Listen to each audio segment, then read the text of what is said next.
Okay, good afternoon mga kabengbeng. Ay, beng-beng. Meron ulit tayong bagong unit. Ayan. Tinanghali na tayo kasi kakaship lang nito.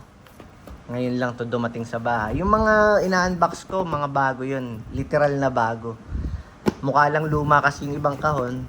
Parang ito, medyo luma yung kahon niya. Pero mga bago po sila. Meron ditong mga, ayan hindi ko pa sila nabubuksan. Karadating lang nila, ayan. So, ano bang meron na bago? Okay, bukas natin. So, makikita nyo dito, Taiwanese kasi ito Made in Taiwan kasi itong WE, again. So, wala siyang kahit anong sulat na model. Plain black lang yung box natin. So, ano bang meron sa loob? Okay, as usual, meron ulit tayong owner's manual and QR code para sa buong manual. Meron tayong solid metal na magazine. Ito yung unit. Ayan. Oh shit.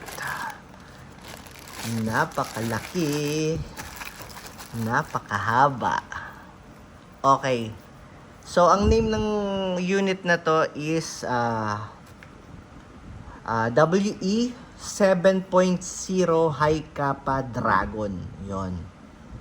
So, High Kappa, lagi niyong naririnig yung High Kappa, meaning nun, high capacity yung magazine. Double stack kasi yung kasya dyan. 2, 4, 6, ganun. Meron kasing mga 19, ito kasi, siya ay 2011. Yung 1911, single stack lang yon, ganun. Sa totoong buhay, yung mga 1911, halos 7 lang yung laman ng magazine nila. Ito is doble. 2, 4, ganon. Ito ay 28 rounds, pero advice ko siguro mga 20 to 23 lang ilagay nyo kasi nai-stress yung yung spring niyan.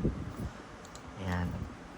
So, ang name nga nito ay si WE 7.0 High Kappa Dragon.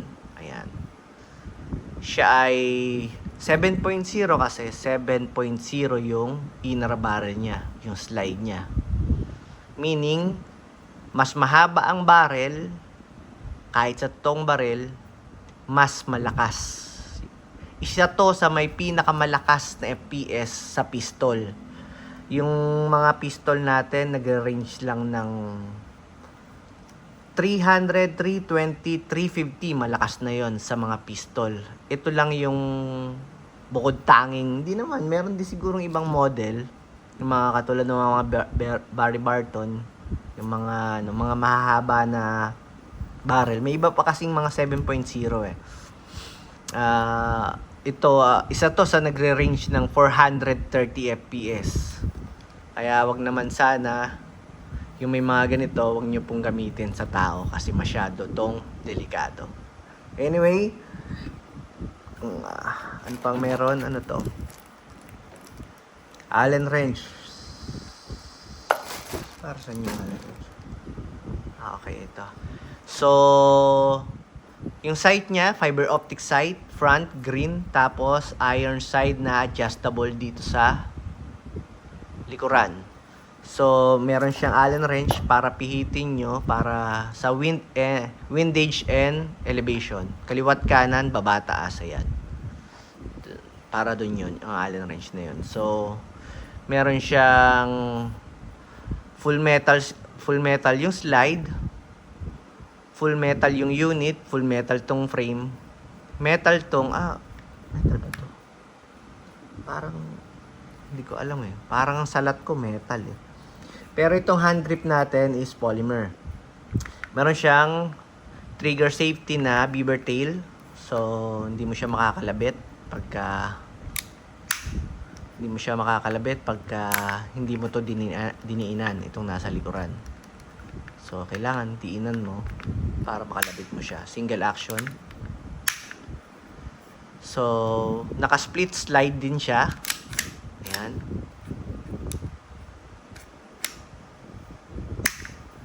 Nahahati yung slide niya pagka nagkakasa kayo. So, naiiwan tong compensator. Tapos meron siyang strike face dito. So sobrang bigat nitong harapan na to. Meron din siyang under railings for attachment. Pwede ka maglagay ng flashlight, laser. Ito, pwede din tong gamitin glass breaker. Ayan. Para saan ba yung compensator? Ba't mabigat to? Ba't yung ibang mga baril may compensator na talaga? Para po yun sa recoil. Pag pumuputok kayo, sa real steel o kaya sa gas blowback na pistol, di ba gumaganon siya pag pumuputok kayo? Ibinababa ng compensator yung harapan para hindi siya, kasi pataas ng pataas yun eh. Mas binababa niya. So sa precise and accuracy, maganda po yung may compensator, lalo na sa ganitong kahabang barrel. Ayan. So ayun, ano pa ba ang ano ko dito? Metal din tong silver barrel. Ayan.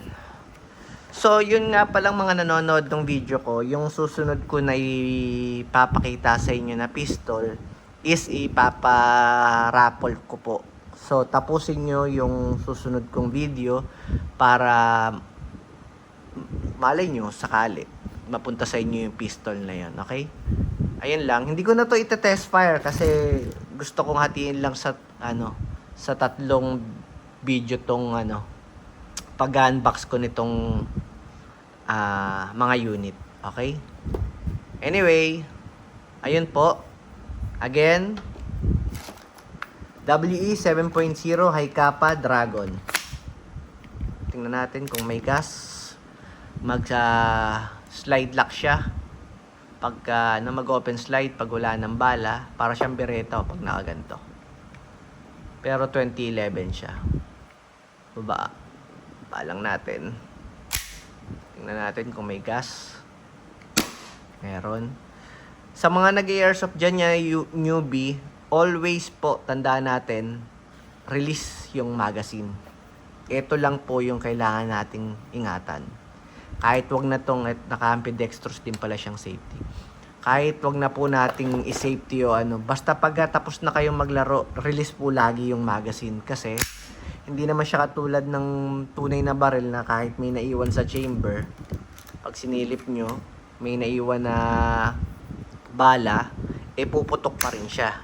Ito po, hanggat wala yung magazine, kahit merong BB sa chamber, wala po siyang chance na pumutok dahil nandito po yung kanyang propellant na gas. So, pag walang magazine, hindi po siya puputok kahit meron siyang BB sa loob ng chamber. Anyway, maraming salamat po.